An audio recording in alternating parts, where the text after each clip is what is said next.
মই সপোনত দেখিছিলোঁ পাহাৰৰ মাজত এটা শিৱলিংগ। মই প্ৰায় 40 বছৰমানৰ আগতে এই ঠাইত এভাগ শিৱলিংগ আছে বুলি সপোনত পাইছিলোঁ।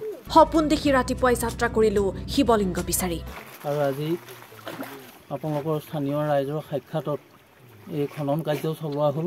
এজন মানুহে সপোনত দেখা লিংগ উদ্ধাৰ কৰিলে পাহাৰৰ টিলাত। এয়া অলৌকিক হলেও এক সঁচা ঘটনা।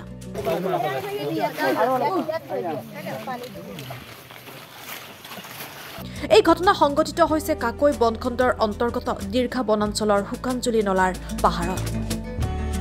অৱসৰপ্ৰাপ্ত প্ৰধান শিক্ষক প্ৰদীপ গোস্বামীৰ সপোনত দেখা দিছিল এই শিৱলিংগই। 40 বছৰ পূৰ্বে সপোনত দেখা দিয়া শিৱলিংগটো পুনৰ এমাহ পূৰ্বে সপোনত দেখা দিয়ে শিক্ষকগৰাকীক। মই চাকৰিৰ পৰা অৱসৰ হোৱাৰ পাছত মই পুনৰ চিন্তা কৰিলোঁ, যদিহে ঈশ্বৰে মোক পুনৰ দৰ্শন দিয়ে বা দেখা দিয়ে তেতিয়াহ'লে মই যত্ন কৰিম। সেই মৰ্মে আজি প্ৰায় এমাহমানৰ আগত আকৌ মোক সেই একে সপোনেই দৰ্শন হ'ল। দৰ্শন হোৱাৰ পাছত মই আমাৰ প্ৰশাসনৰ লগত যোগাযোগ কৰিলোঁ। বন বিষয়া, গাঁও প্ৰধান আৰু স্থানীয় ৰাইজৰ উপস্থিতিত আজি উদ্ধাৰ কৰা হয় শিক্ষকজনে সপোনত দেখা এই শিৱলিংগটো।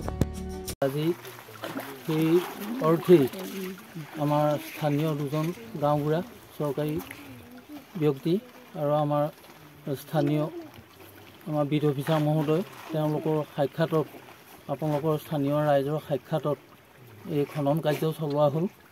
আৰু চলোৱাৰ পাছত ভগৱানে আমাক আশা পূৰণ কৰিলে আৰু এই আমি এভাগ স্বয়ম্ভূ শিৱলিংগ প্ৰাপ্তি হ'ল। এভাগ প্ৰকৃতিয়ে বনোৱা, ই মানুহৰ দ্বাৰা নিৰ্মিত নহয়, প্ৰকৃতিয়ে নিজে নিৰ্মাণ কৰা।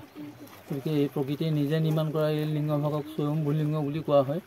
গতিকে ভগৱানে আমাৰ আশা আকাংক্ষা পূৰণ কৰিছে আৰু স্বপ্নযোগে যি তেওঁলোকে আমাক এই বস্তুভাগ উদ্ধাৰ কৰিবলৈ দিহা দি আছিলে, সেই দিহা মতে আজি আমি সাফল্যমণ্ডিত হৈছোঁ।